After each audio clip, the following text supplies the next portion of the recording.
नमस्कार फ्रेंड्स, मैं अनिल एक बार फिर आपका स्वागत करता हूं राजस्थान ज्योग्राफी की श्रृंखला में। फ्रेंड्स, आज अपन बात कर रहे थे राजस्थान ज्योग्राफी के अंदर भौतिक प्रदेश की अपन बात कर रहे थे। बहुत इंपॉर्टेंट टॉपिक है और वहां पर मैंने कुछ यहाँ पर राजस्थान को डिवाइड कर चुका था मैं।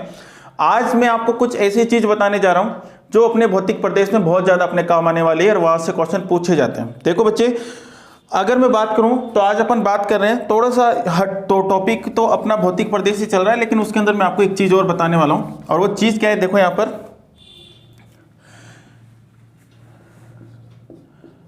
राजस्थान की उत्पत्ति कैसे हुई। ठीक है, ये अपनी पूरी की पूरी पृथ्वी है और इस पूरी की पूरी पृथ्वी की मैं बात करूं बच्चे, तो इस पूरी की पूरी पृथ्वी पर कुछ स्थलीय भाग है, इस प्रकार से कुछ स्थलीय भाग है और कुछ यहां पर जलीय भाग है। ठीक है, ये जो स्थलीय भाग है, इस जलीय भाग, ये जो जलीय भाग है, इस जलीय भाग को पेंथालासा कहा जाता है। क्या कहा जाता है बच्चे? पेंथालासा कहा जाता है। और इस पेंथालासा के जब ये इसका विखंडन हुआ पेंथालासा से, तो इसमें सागर या महासागरों का निर्माण हुआ। ठीक है बच्चे, यहां पर अगर अपन बात करते हैं तो ये क्या है बच्चे, ये पूरा का पूरा स्थलखंड भाग है और इस स्थलखंड भाग को कहते हैं पेंजिया। क्या कहते हैं इसको? पेंजिया कहते हैं। देखो, कुछ समय के बाद इस पेंजिया का क्या हुआ? विखंडन हुआ। ये भाग क्या हुआ बच्चे? टूटा। और जब पेंजिया का विखंडन होता है तो विखंडन हुआ तो ये दो भागों में टूट गया। अब देखो, इस पेंजिया का जो विखंडन होता है, ये विखंडन कब हुआ बच्चे? इसका जो विखंडन हुआ वो विखंडन कार्बोनिफेरस युग में हुआ। कब हुआ बच्चे? कार्बोनिफेरस युग में हुआ।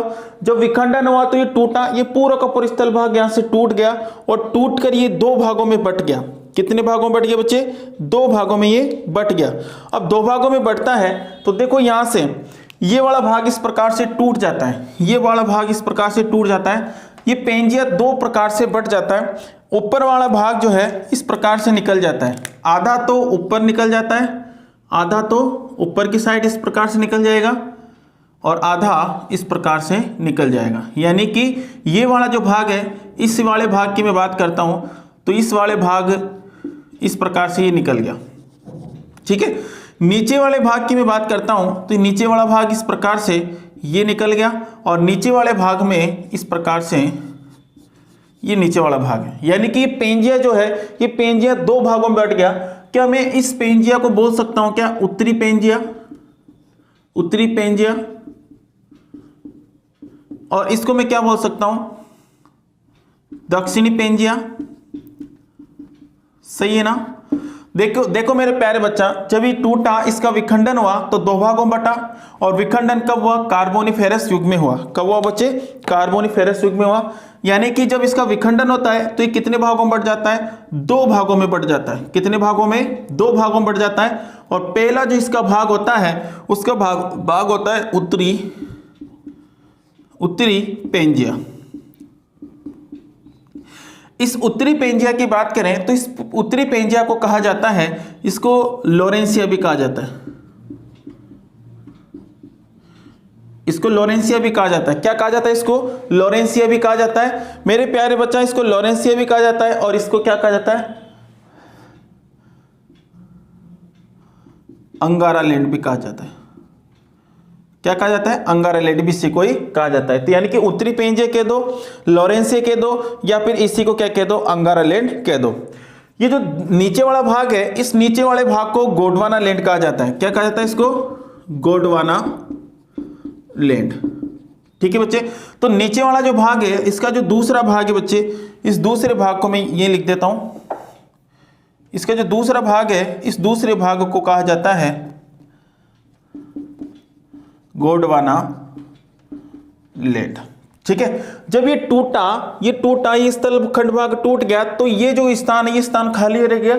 और खाली रह गया तो ये जो जल है, ये जल जाकर यहां पर भर गया। ये जल यहां पर भर गया और जल जब यहां पर भरता है बच्चे, तो यहां पर एक सागर का निर्माण होता है और उस सागर को कहते हैं 33 सागर। क्या कहते हैं बच्चे? 33 सागर। देखो यहां पर इसको क्या कहेंगे? 33 सागर। क्या कह रहे हैं बच्चे इसको? 33 सागर। ये जो 33 सागर है, इस 33 सागर की बात करें तो यहां पर देखो अंगारा लैंड बन गया, 33 सागर बन गया, और उत्तरी पेंजे यानी कि लॉरेंस या फिर अंगारा लैंड बोलते हैं उसको, ठीक है। तो इस प्रकार से अब देखो अपन पढ़ रहे हैं राजस्थान, अपन क्या पढ़ रहे हैं? राजस्थान पढ़ रहे हैं। तो देखो राजस्थान की मैं बात करूं, देखो मैं आपको एक मैप बनाता हूं इंडिया का, ये मैप मैं आपको बनाता हूं यहां पर इंडिया का।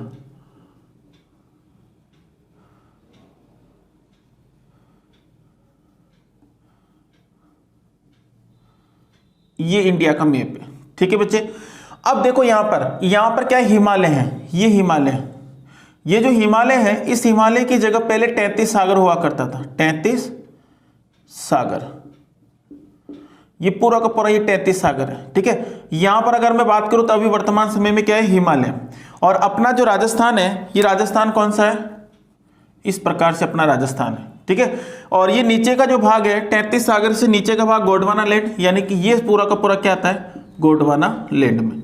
तो और ये ऊपर का क्या आता है? ये आता है अंगारा लैंड, अंगारा लैंड। तो मुझे बताओ कि राजस्थान जो है, ये राजस्थान क्या अंगारा लैंड में भी जा रहा है क्या? नहीं जा रहा। राजस्थान अंगारा लैंड में नहीं जा रहा।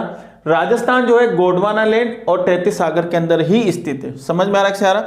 लेकिन भारत जो है, भारत तीनों के अंदर स्थित है, भारत तीनों के अंदर है, लेकिन राजस्थान 2 के अंदर ही स्थित है। समझ में आ रहा है बच्चे? देखो अब मैं क्या हूं राजस्थान की, तो राजस्थान की उत्पत्ति के बारे में बात कर रहा था यहां पर। तो राजस्थान की जो उत्पत्ति है के बारे में, तो राजस्थान को भौतिक दृष्टि से कितने भागों में बांटा गया है?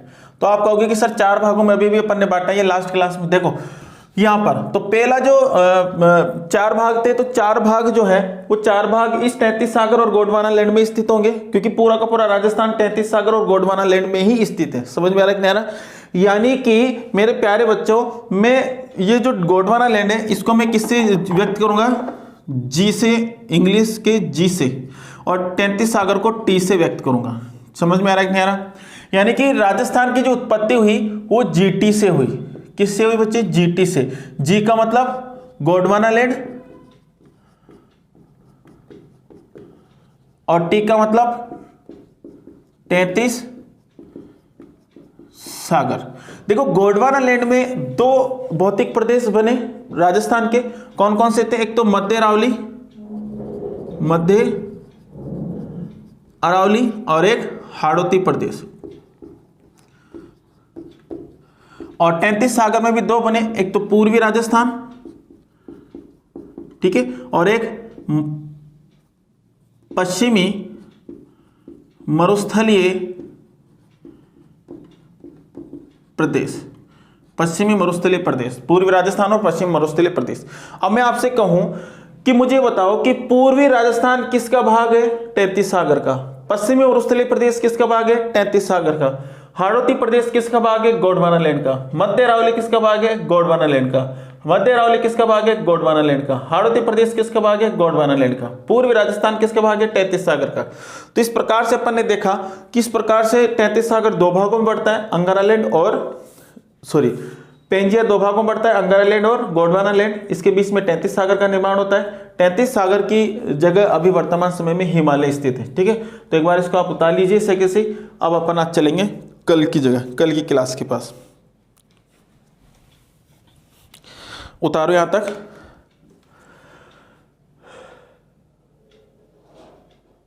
चले देखो,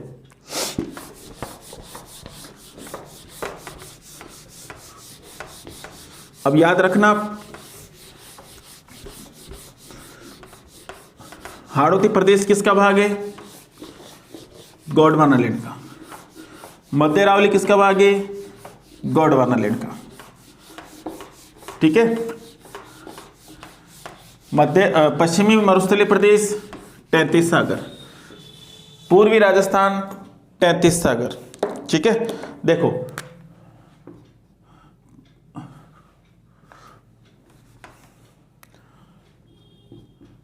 राजस्थान का भौतिक प्रदेश, राजस्थान का भौतिक प्रदेश, ठीक है। राजस्थान का भौतिक प्रदेश की बात करेंगे।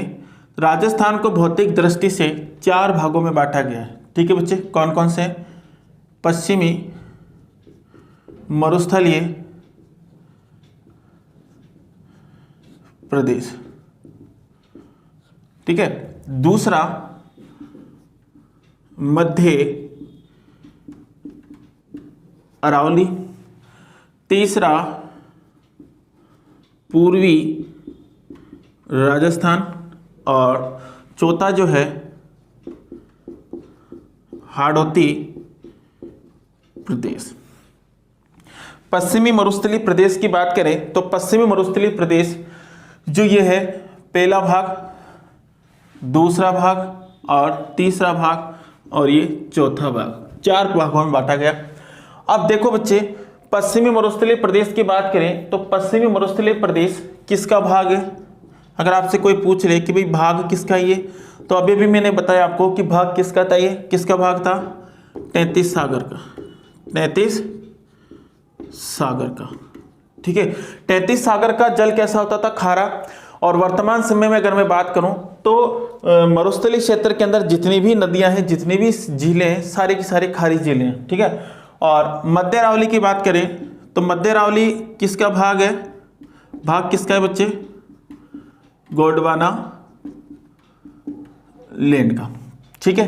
पूर्वी राजस्थान किसका भाग है?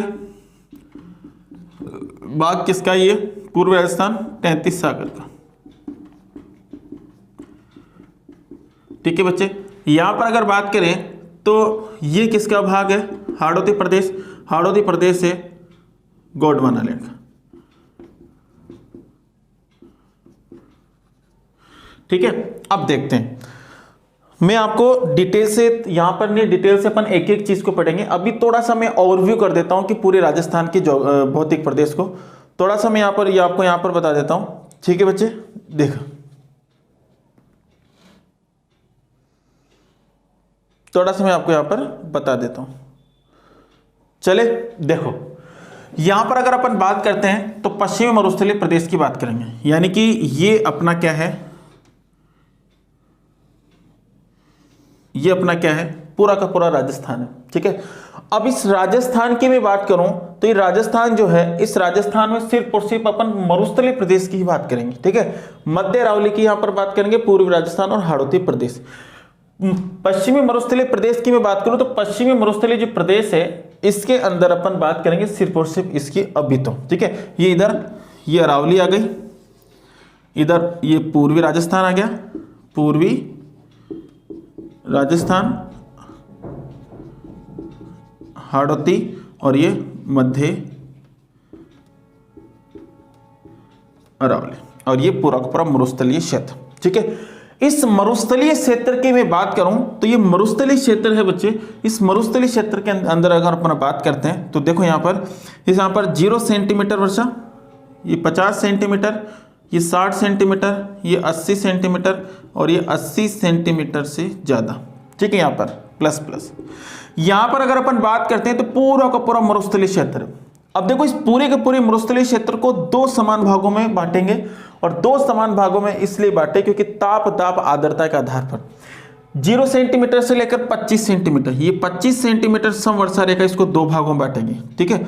और ये 25 से लेकर 50, यानी कि ये जो क्षेत्र है, इस क्षेत्र में सबसे कम बारिश होती है, इसलिए सबसे कम बारिश होती है, इसलिए यहाँ पर क्या होगी? गर्मी ज़्यादा पड़ेगी। बारिश ज़्यादा होगी तो गर्मी ज़्यादा पड़ेगी, ठीक है। और यहाँ पर गर्मी ज़्यादा पड़ेगी तो शुष्कता ज़्यादा होगी, इसलिए इसको बोलते हैं शुष्क मरुस्थलीय प्रदेश। और यहां पर बारिश थोड़ी सी ज्यादा होती है, 25 से 50, तो इसको बोलते हैं अर्ध शुष्क मरुस्थलीय प्रदेश, ठीक है। अर्ध शुष्क मरुस्थलीय प्रदेश, कोई दिक्कत है क्या? चलिए आगे देखो बच्चे, यहां पर अगर अपन बात करते हैं अर्ध शुष्क मरुस्थलीय प्रदेश, शुष्क मरुस्थलीय प्रदेश, ठीक है। अगर बात करें बच्चे यहां पर, तो यहां पर अगर अपन बात करते हैं तो इसको पश्चिमी मरुस्थलीय प्रदेश को 2 भागों में बांटा। अपन ने यहां पर क्या देगा? 2 भागों में बांट दिए, 2 भाग में बांटा। और बांटा किसके आधार पर? अगर आपसे पूछ ले भाई आधार क्या है इसका, क्यों बांटा, तो आधार क्या है बच्चे? आधार था इसका आधार क्या है इसका? 25 सेंटीमीटर समवर्षा रेखा। ठीक है, 25 सेंटीमीटर समवर्षा रेखा। दो भाग कौन कौन से इसके, एक तो है शुष्क मरुस्थलीय प्रदेश और दूसरा है अर्ध शुष्क मरुस्थलीय प्रदेश। ठीक है, दो भागों में अपन ने इसको बांटा। अब देखो बच्चे यहां पर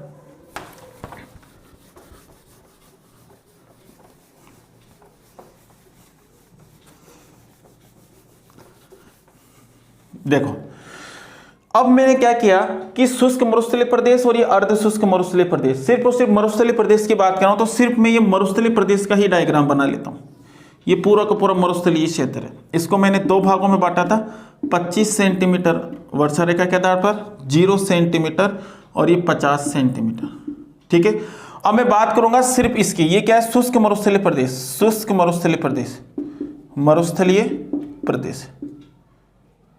ठीक है, और ये कौन सा है, अर्ध शुष्क मरुस्थलीय प्रदेश। ठीक है, शुष्क मरुस्थलीय प्रदेश क्या है, यहां पर रेत ही रेत है, रेत ज्यादा है। ठीक है, और रेत ज्यादा होगी तो रेत के टीले भी ज्यादा बनेंगे यहां पर। ठीक है, और रेत के टीले ज्यादा बनेंगे तो देखो बच्चे यहां पर किस आधार पर अपन ने शुष्क मरुस्थलीय प्रदेश को दो भागों में बांटा। अब देखो यहां पर मैंने क्या कर दिया, अपन को इसकी जरूरत ही नहीं है, अर्ध शुष्क की जरूरत नहीं, इसकी जरूरत नहीं है। पहले अपन किसकी बात करेंगे, शुष्क मरुस्थलीय प्रदेश की ही बात करेंगे।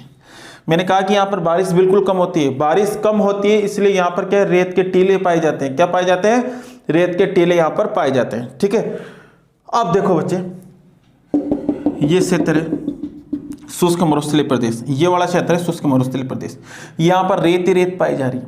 अब रेत ही रेत पाई जाती है तो देखो यहाँ पर क्या होता है कि यहाँ पर हवा चलती है, ये हवा चल रही है, हवा चल रही है।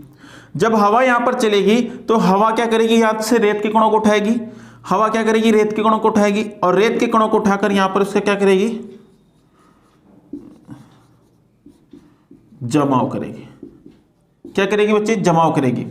यानी कि किसका जमाव हो गया, रेत के टीले का, रेत के टीले का जमा हो गया। ठीक है, देखो बच्चे यहां से रेत उठकर यहां पर जाकर जम गई तो क्या रेत रहित भाग हो गया, क्या रेत रहित भाग।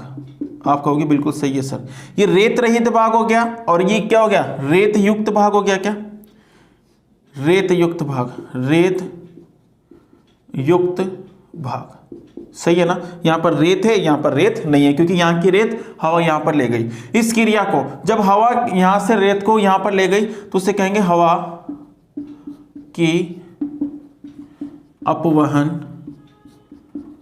क्रिया। हवा की अपवहन क्रिया के द्वारा क्या हुआ, यहां पर रेत के टीले बन गए और इन रेत के टीलों को ही कहा जाता है बालू का स्तूप, बालू का स्तूप। ठीक है, बालू का स्तूप यानी कि रेत के टीले। ठीक है, तो क्या मैं इस वाले क्षेत्र को, इस पूरे क्षेत्र को क्या मैं बालू का स्तूप बालू का स्तूप युक्त कह सकता हूं, क्या बालू का स्तूप युक्त प्रदेश। ठीक है, और इसको क्या कहूंगा मैं, बालू का स्तूप मुक्त प्रदेश। ठीक है, बालू का स्तूप मुक्त प्रदेश, यानी यहां पर बालू का स्तूप नहीं पाए जाते, यहां पर बालू का स्तूप पाए जाते हैं। अब देखो इसको दो भागों में बांटा, मरुस्थलीय क्षेत्र को भी कितने भागों में बांट लिया, दो भागों में बांटा, दो भागों में, दो भाग में बांटा। पहला भाग कौन सा हो गया, बालू का स्तूप युक्त प्रदेश और दूसरा हो गया बालू का स्तूप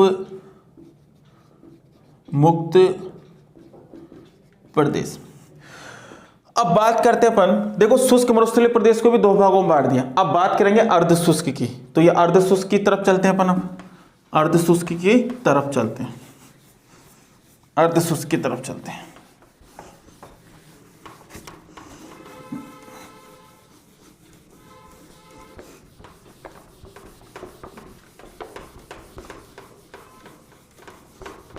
अर्ध शुष्क की तरफ। देखो बच्चे, अर्ध शुष्क की बात करें तो माना कि अर्ध शुष्क क्षेत्र है पूरा का पूरा।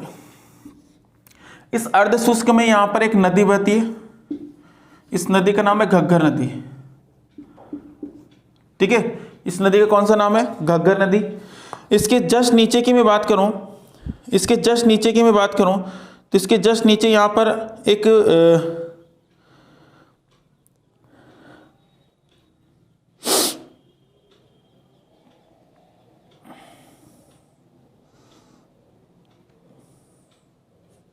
ठीक है, ये घग्गर नदी यहां पर,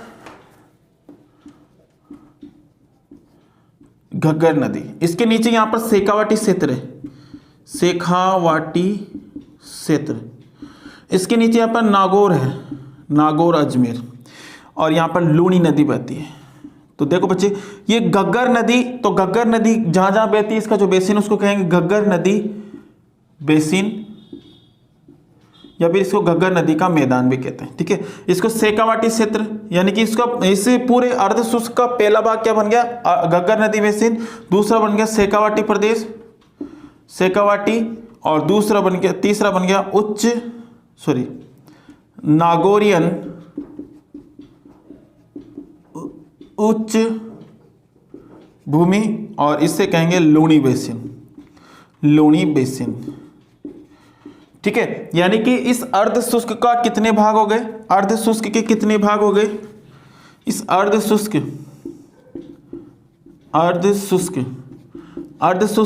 के कितने भाग हो गए बच्चे? यहां पर 4 भाग हो गए। एक तो हो गया घग्गर नदी बेसिन, दूसरा नागौर शेखावाटी प्रदेश, शेखावाटी प्रदेश, तीसरा नागौरियन उच्च भूमि, और चौथा लूणी बेसिन, या फिर इसको गोडवाड़ प्रदेश के नाम से भी जानते हैं। गोडवाड़ प्रदेश के नाम से भी जानते हैं, क्योंकि यहाँ के लोग गोडवाड़ भाषा बोलते हैं, इसलिए इसको गोडवाड़ प्रदेश के नाम से भी जाना जाता है। कोई दिक्कत है क्या? चले आगे। है, कोई नहीं है ना दिक्कत? देखो बच्चे, तो अपन ने इस प्रकार से इसको बांट दिया। एक बार आप इसको उतार लीजिए, एक बार इसको आप उतार लीजिए।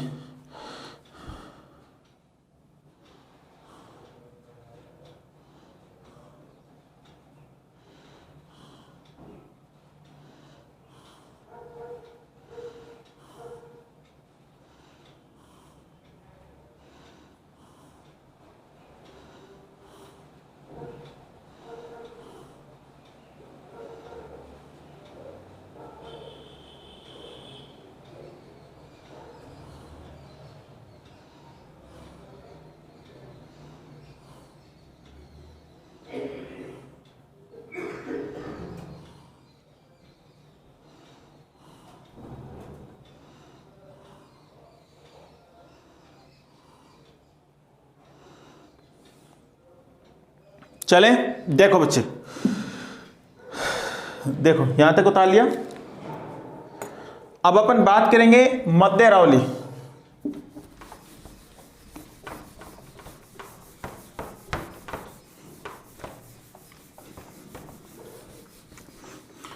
मध्य अरावली की, तो मध्य अरावली को देखो बच्चे, ये अरावली है, ये पूरी की पूरी अरावली है। माना कि ये पूरी की पूरी अरावली है। इस अरावली का ये उत्तरी भाग हो गया, ये दक्षिणी भाग हो गया, और ये मध्य भाग हो गया। तो इसको कहेंगे मध्य अरावली। ठीक है, इसको कहेंगे उत्तरी अरावली, और इसे कहेंगे दक्षिणी अरावली। तो इसको 3 भागों में बांट दिया। ठीक है, अरावली को कितने भागों में बांट दिया? 3 भागों में। तो कौन कौन से 3 भाग हो गए? 3 भाग हो गए इसके। पहला तो हो गया उत्तरी अरावली, मध्य अरावली, और दक्षिणी अरावली, दक्षिणी अरावली। ठीक है बच्चे, तो इस प्रकार से अपन ने अरावली को बांट दिया। अब पूर्वी राजस्थान की तरफ चलते हैं। पूर्वी राजस्थान की मैं बात करूं तो पूर्वी राजस्थान को भी नदियों के आधार पर, किसके आधार पर, नदियों के आधार पर इसको भी कितने भागों में बांटा गया बच्चे, 3 भागों में बांटा। और 3 भाग कौन कौन से थे इसके, बनास बेसिन, ठीक है, चंबल बेसिन, इसको चंबल का मैदान भी कहते हैं, ठीक है, और इसमें आएगा माही बेसिन, ठीक है। और हाड़ौती प्रदेश की बात करें तो हाड़ौती प्रदेश को 2 भागों में बांटा, विंध्यन कगार प्रदेश, विंध्यन कगार प्रदेश, ठीक है, और दक्कन लावा प्रदेश, दक्कन लावा प्रदेश। तो इस प्रकार से इसको भी 2 भागों में बांट दिया और ये पूरा का पूरा राजस्थान 2 भागों में बट चुका है। अब आप इसको एक बार उतार लीजिए, ऐसे कैसे। अब अपन क्या करेंगे, एक एक को हेडिंग लगाएंगे, पहले इसको फिर इसको फिर इसको फिर उसको अपन कंटिन्यू पढ़ते जाएंगे, ठीक है बच्चे। एक बार हेडिंग लगा लीजिए आप।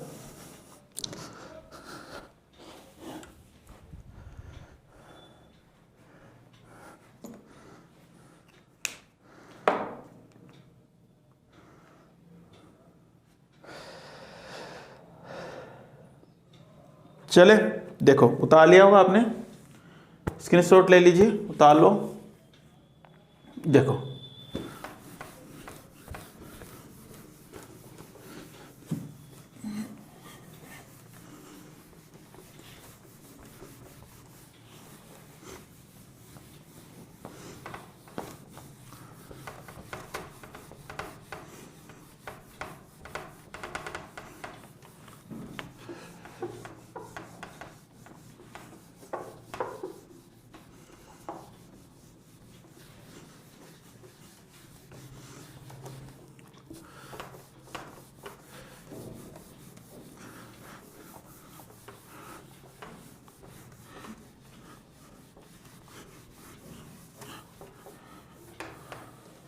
देखो बच्चों, अब अपन पढ़ने वाले हैं एक एक करके, और एक एक करके अपन पढ़ेंगे। सबसे पहले अपन बात करेंगे बच्चे मरुस्थलीय क्षेत्र की। किसकी बात करेंगे, मरुस्थलीय क्षेत्र की।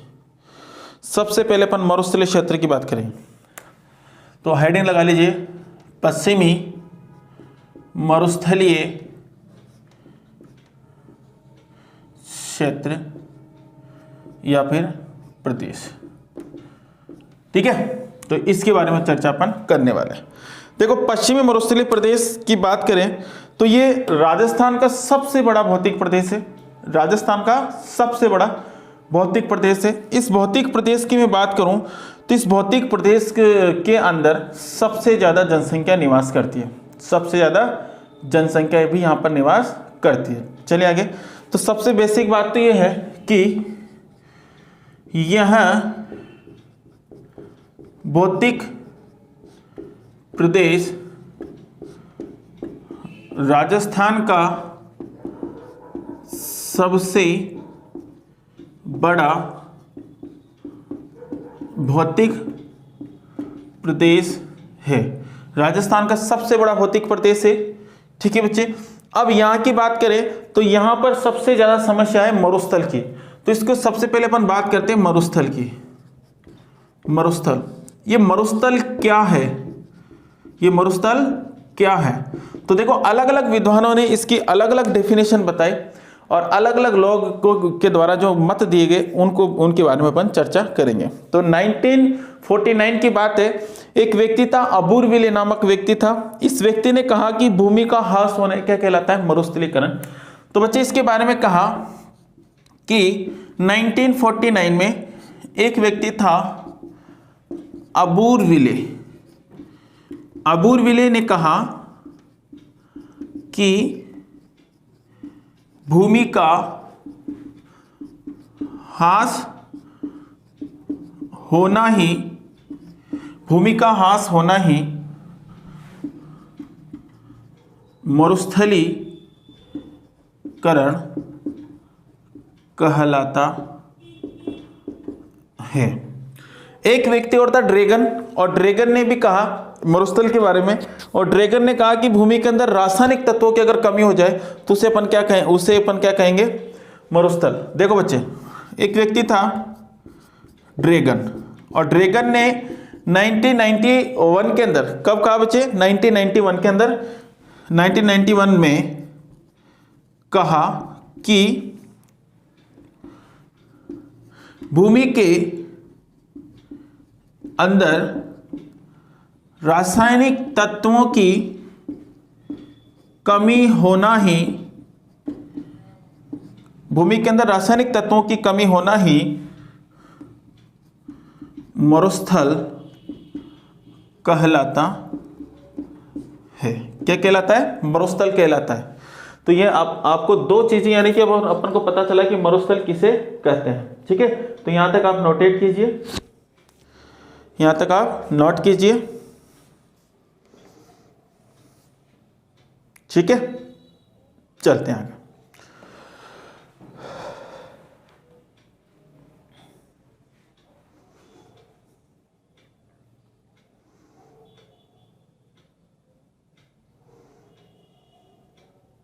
चले, देखो, अगर मैं बात करूं इसमें,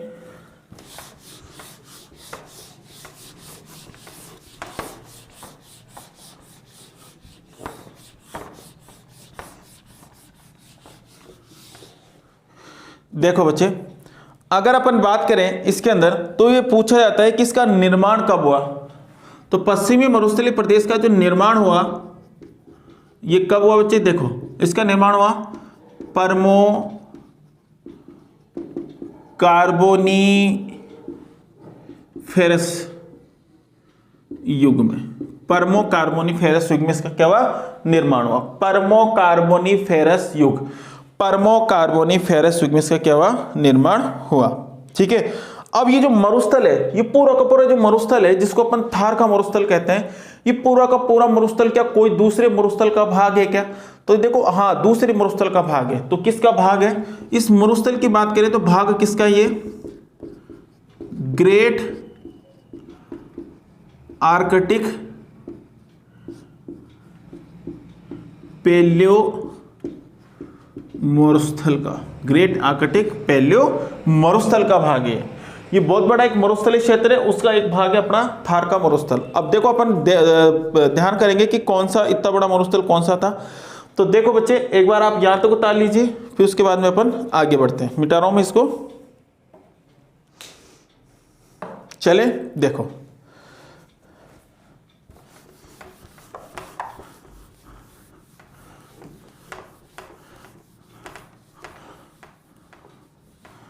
देखो बच्चे, मैंने यहां लिखा था ग्रेट आर्कटिक पैलियो मरुस्थल,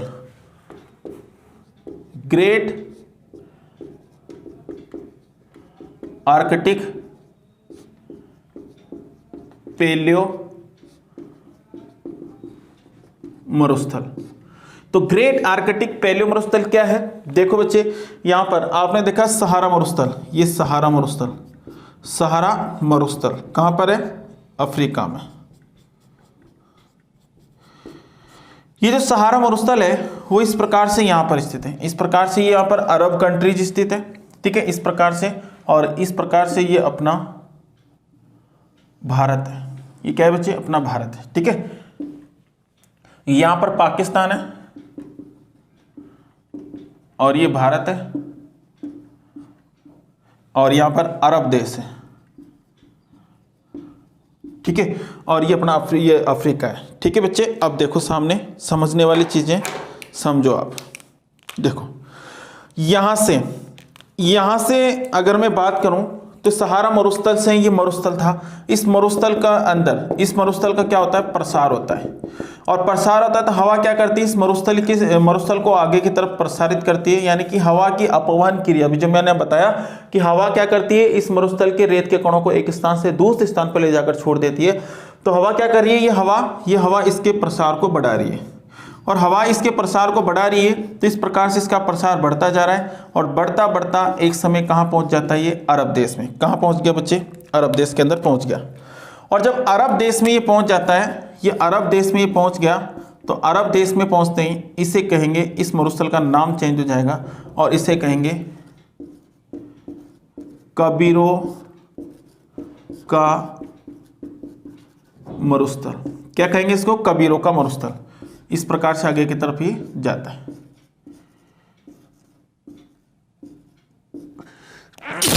सॉरी, आगे की तरफ जाता है। फिर जैसे जैसे आगे की तरफ बढ़ेगा, आगे की तरफ बढ़ रहा है और आगे की तरफ बढ़ेगा तो ये पाकिस्तान में चला जाएगा और पाकिस्तान में जैसे जाता है तो उसे कहेंगे चोलिस्तान का मरुस्थल। चोलिस्तान का मरुस्थल।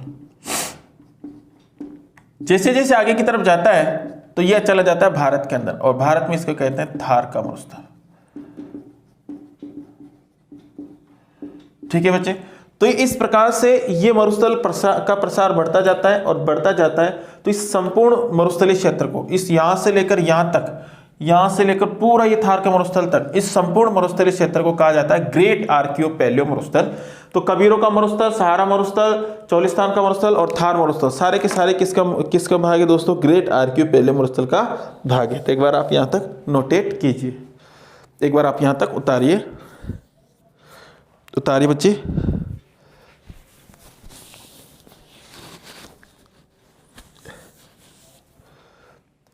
चले आगे देखो,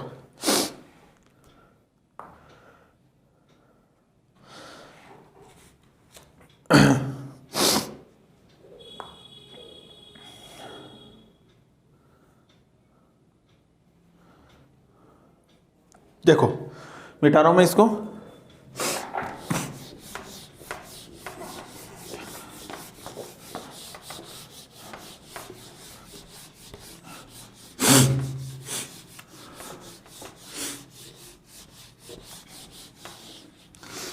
चले बच्चे देखो, अब बात करेंगे थार के मरुस्थल की। थार का मरुस्थल कितना फैला हुआ है, कहां कहां फैला हुआ है? तो सबसे पहले अगर बात करें थार के मरुस्थल की, थार का मरुस्थल, देखो बच्चे थार के मरुस्थल को ही पाकिस्तान के अंदर क्या कहा जाता है? चोलिस्तान का मरुस्थल। तो थार का मरुस्थल दो भागों में बटा है। कितने भागों में बटा है बच्चे? दो भागों में बटा है। एक तो कहां पर है? पाकिस्तान में, ठीक है, और एक कहां पर है? भारत में। ठीक है, देखो पाकिस्तान के अंदर 15% है तो भारत में कितना प्रतिशत होगा? 85%। 85%। ठीक है, अब चलते अपन आगे। चले बच्चे देखो, पाकिस्तान में इसको कहा जाता है चोलिस्तान का मरुस्थल। क्या कहा जाता है बच्चे? चोलिस्तान का मरुस्थल। ठीक है, और भारत में इसको कहा जाता है थार का मरुस्थल। थार का मरुस्थल। देखो थार का मरुस्थल भारत में कहां कहां पर स्थित है, इसका प्रसार कहां कहां पर है, इसके बारे में अपन चर्चा करते हैं। देखो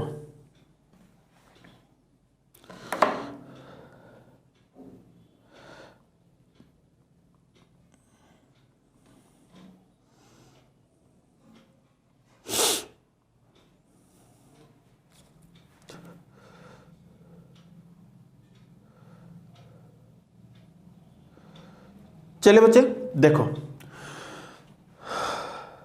थार के मरुस्थल, तो ये देखो भारत के अंदर यहां पर गुजरात से ही है।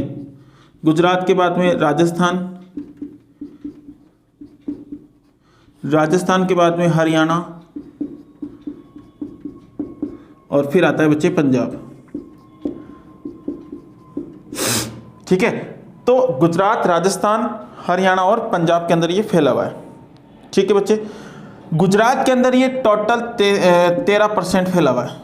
85% का 13% यहाँ पर फैला हुआ है। ठीक है, और अगर राजस्थान की बात करें तो 58% राजस्थान के अंदर इसका प्रसार आपको देखने को मिलता है। हरियाणा की बात करें तो हरियाणा में 6% और पंजाब की बात करें तो यहाँ पर 8% क्षेत्रफल पर ये फैला हुआ है। कोई दिक्कत है क्या? नहीं है ना। देखो एक बार इसको उतार लीजिए आप। ठीक है बच्चे, एक बार इसको उतार लीजिए। तो इस प्रकार से थार का मरुस्थल पाकिस्तान और भारत के अंदर है। 15% पाकिस्तान में, भारत में 85% है। चौलिस्तान का मरुस्थल पाकिस्तान में कहते हैं और थार का मरुस्थल भारत में इसको कहते हैं। गुजरात के अंदर 13% है, राजस्थान के अंदर 58% है, हरियाणा के अंदर 6% है और 5 पंजाब के अंदर 8% है। इसी प्रकार से फैला हुआ है। कोई दिक्कत है नहीं है ना। देखो, तो अपन मरुस्थलीय क्षेत्र की बात कर रहे थे। मरुस्थलीय क्षेत्र के अंदर अगर अपन बात करें बच्चे, तो अपन ने अभी कुछ बात नहीं की, थोड़ी सी अपन ने थोड़ा सा बेसिक से जाना है। अभी तो इसका थोड़ा बेसिक चलेगा, एक क्लास और इसकी बेसिक चलेगी, उसके बाद अपन इसके पॉइंट पे आएंगे। क्वेश्चन कहां से पूछेगा वो मैं आपको बता दूंगा कि इसमें से क्वेश्चन कहां से बनेगा, और जहां से क्वेश्चन बनेगा, एक बार मैंने बोल दिया कि यहां से क्वेश्चन बनेगा तो वहां से क्वेश्चन बनेगा। ठीक है बच्चे, अभी अपन बेस मजबूत कर रहे हैं। छोटी छोटी चीजें, कभी कभी क्या होता है कि छोटी चीजें भी पूछ ली जाती हैं, अपन क्या करते हैं, छोटी चीजों को इग्नोर कर देते हैं। तो अपन को इन चीजों को भी पढ़ना है, सारी चीजों को पढ़ना है, एक एक चीज को पढ़ना है, बिल्कुल मजे से पढ़ना है। ठीक है, तो टेंशन मत लेना, सारी चीजें बताऊंगा। सिर्फ और सिर्फ आप नोट्स बनाइए, साथ के साथ रिवीजन कीजिए जो पढ़ा दिया। 7 दिन में एक बार फिर दोबारा देखिए उस चीज को, नहीं तो आप भूल जाओगे। ठीक है, और मेरा तो कहना ये है कि विज्ञप्ति आ चुकी है रीट की, आराम से पढ़िए, बहुत अच्छे से मन लगा के पढ़िए। और अब एग्ज़ाम आपका आ गया, क्योंकि अब तो सर पे ही एग्ज़ाम, अब तो पढ़ना ही पड़ेगा। ठीक है ना बच्चे, और आपको बेस्ट ऑफ लक, आपका जीवन सुखी हो, सक्सेस पाओ, घर वालों का नाम रोशन करो। ठीक है, जहाँ से पढ़ो वहाँ का नाम रोशन करो। ठीक है, ताकि हम भी कह सकें भाई हमारे पढ़े हुए जो स्टूडेंट है वो आज वहाँ पर पोस्टेड है। ठीक है बच्चे, तो देखो, असफलता से घबराना नहीं है कभी भी, असफलता ही सफलता का एक साधन होता है। ठीक है बच्चे, कभी कभी क्या होता है कि बहुत सारे लड़के घबरा जाते हैं, और बहुत सारे लड़के तो कहते हैं कि सर बहुत दुख है लाइफ में। जब पढ़ाई करते हैं, जयपुर में कहीं भी बड़े शहर में रहते हैं, तो वहाँ पर इतने सारा खर्च करना पड़ता है, और किस तरीके से मेंटेन करना है, दुख ही दुख है हमारी लाइफ में। तो मैं कहता हूँ कि यार दुख नहीं है ये सारे के सारे संघर्ष हैं। ठीक है ना, ये जो भी आप कर रहे हो ये संघर्ष है, और संघर्ष जो करता है वही सक्सेस पाता है। दुख तो वो होता है जिसकी अपन क्षतिपूर्ति नहीं कर सकते, यानी कि कोई मर गया तो वो दुख है, उसको अपन दोबारा नहीं ला सकते। लेकिन ये जो है इसको अपन क्या कर सकते हैं, दोबारा ला सकते हैं। मेहनत करो, मेहनत ही आपको सफलता दिलाएगी, कुछ भी नहीं है। जितनी ज़्यादा मेहनत, क्योंकि बच्चे बहुत सारे हैं। अब बच्चे देखो, जो RS की तैयारी कर रहा है वो भी रीट का एग्ज़ाम देगा, जो फर्स्ट ग्रेड के एग्ज़ाम की तैयारी कर रहा है वो भी रीट का एग्ज़ाम देगा। ठीक है, जो सेकंड ग्रेड की कर रहा है वो भी इसका देगा। मतलब रीट में सारे के सारे ही देंगे। और पटवार की बात कर रहा हूँ, पटवार के अंदर रीट वाले भी देंगे, फर्स्ट ग्रेड वाले भी देंगे, RS वाले भी देंगे, सब देंगे। तो मेरे प्यारे बच्चों, कंपटीशन आपका आपके सहयोगी के साथ ही नहीं है, आपका आपके बड़े बड़े जो धुरंधर बैठे हुए ना उनके साथ भी है। और उन सबको पछाड़ना है, कैसे आपको करना है, एक रणनीति बनाकर आप चलिए। मैंने कहा सिलेबस, नया सिलेबस आ गया, उसको एक बार देखिए, घर के अंदर बैठिए, कुंडी लगाकर उसकी एक रणनीति बनाइए कि मुझे इसको किस तरीके से निपटाना है। ठीक है बच्चे, तो आज के लिए इतना ही, फिर मिलते हैं अपन। जय हिंद, जय भारत।